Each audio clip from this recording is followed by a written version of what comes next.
ओम शांति। 13 मार्च 1969 के अव्यक्त बाप दादा के महावाक्य, प्रेम और शक्ति के गुणों की समानता।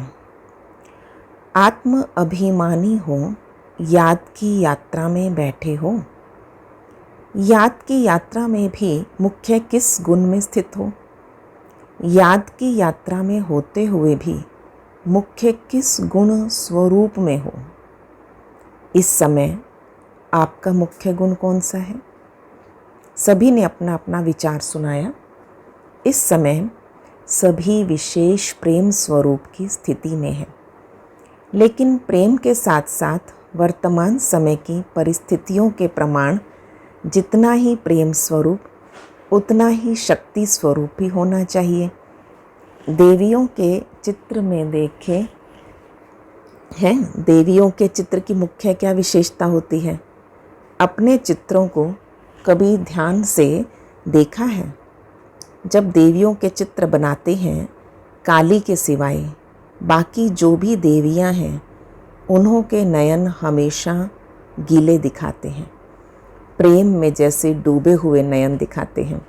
साथ साथ जो उनका चेहरा आदि बनाते हैं, उसकी सूरत से ही शक्ति के संस्कार देखने में आते हैं।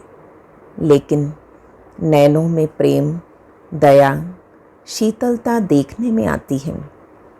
मातापन के प्रेम के संस्कार इन नैनों से दिखाई पड़ते हैं। उन्हों के ठहरने का ढंग, बैठने का, सवारी, अस्त्र शस्त्र दिखाते हैं, वो शक्ति रूप प्रकट करता है। तो ऐसे ही आप शक्तियों में भी दोनों गुण समान होने चाहिए। जितना शक्ति स्वरूप उतना ही प्रेम स्वरूप। अभी तक दोनों नहीं हैं। कभी प्रेम की लहर में, कभी शक्ति रूप में स्थित रहते हो। दोनों ही साथ और समान रहे, ये है शक्तिपन की अंतिम संपूर्णता की निशानी। अभी बाप दादा को अपने बच्चों के मस्तक में क्या देखने में आता है? अपने मस्तक में देखा है क्या? प्रारब्ध देखते हो या वर्तमान सौभाग्य का सितारा चमकता हुआ देखते हो या और कुछ? हर एक ने सुनाया अपना विचार। तीनों संबंधों से तीनों ही बातें देखने में आती हैं। मस्तक में वर्तमान का सौभाग्य, अपनी प्रारब्ध, तो बाबा ने कहा ये सब देखने में आता। तो बाबा ने बताया तीनों ही सितारे दिखाई दे रहे हैं। एक तो भविष्य का, दूसरा वर्तमान सौभाग्य, तीसरा जो परम धाम में आपकी आत्मा की संपूर्ण अवस्था होनी है, वो आत्मा की संपूर्ण स्थिति का सितारा। तीनों सितारे दिखाई पड़ते हैं और देखते रहना। कभी कभी सितारों के बीच बादल आ जाते हैं, कभी कभी सितारे जगह भी बदली करते हैं, कभी टूट भी पड़ते हैं। यहाँ भी ऐसे है, जगह भी बदली करते हैं। कभी देखो तो बहुत ऊपर, कभी देखो तो बीच में, कभी देखो तो उससे भी नीचे। जगह भी अभी बदली नहीं करनी चाहिए। अगर बदली करो तो आगे भल बढ़ो, नीचे मत उतरो। अविनाशी संपूर्ण स्थिति में सदैव चढ़ते रहो, ऐसा सितारा बनना है। टूटने की तो यहाँ बात ही नहीं है।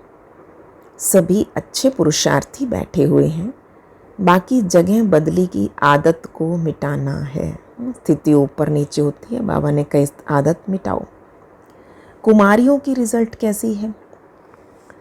विशेष किस बात में उन्नति समझती हो? याद की यात्रा की कमी है, इसलिए इतनी महसूसता नहीं होती।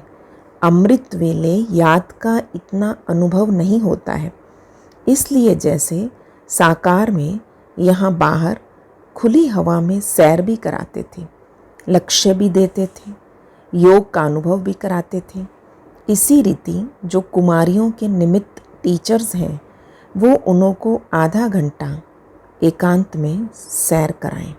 जैसे शुरू में तुम अलग अलग जाकर बैठते थे सागर के किनारे, कोई कहाँ कोई कहाँ, तो बाबा ने कहा फिर शाम के समय 7 से 7:30 तक ये समय विशेष अच्छा होता है, जैसे अमृत वेले का सतोगुनी टाइम होता है।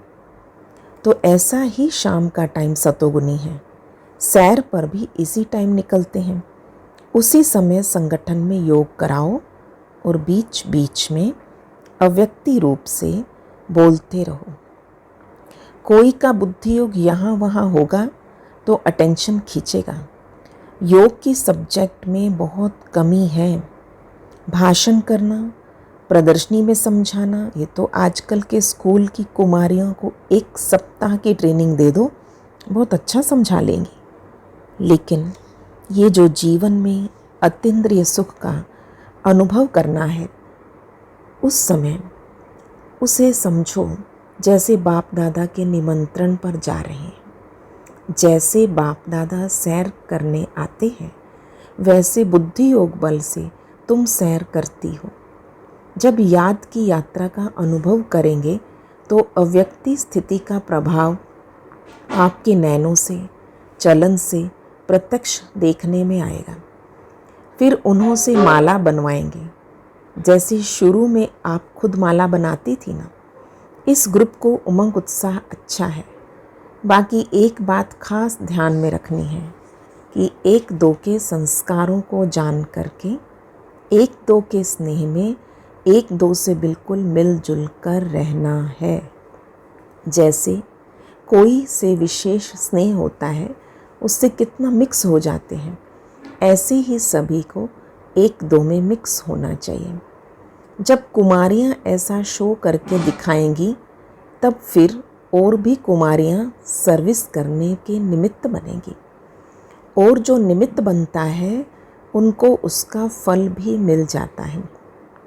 आप शोकेस हो अनेक कुमारियों को उमंग उत्साह और उन्नति में लाने की। जितना ही उमंग से साकार निराकार दोनों ने मिलकर ये प्रोग्राम बनाया, उतना ही इसका उजूरा दिखाना है। कई कुमारियों की उन्नति के निमित्त बन सकती हो, अपनी हमजीन्स को गिरने से बचा सकती हो। कुमारियों के साथ बाप दादा का काफ़ी स्नेह है, क्योंकि बाप दादा परम पवित्र हैं और कुमारियाँ भी पवित्र हैं। तो पवित्रता पवित्रता को खींचती है।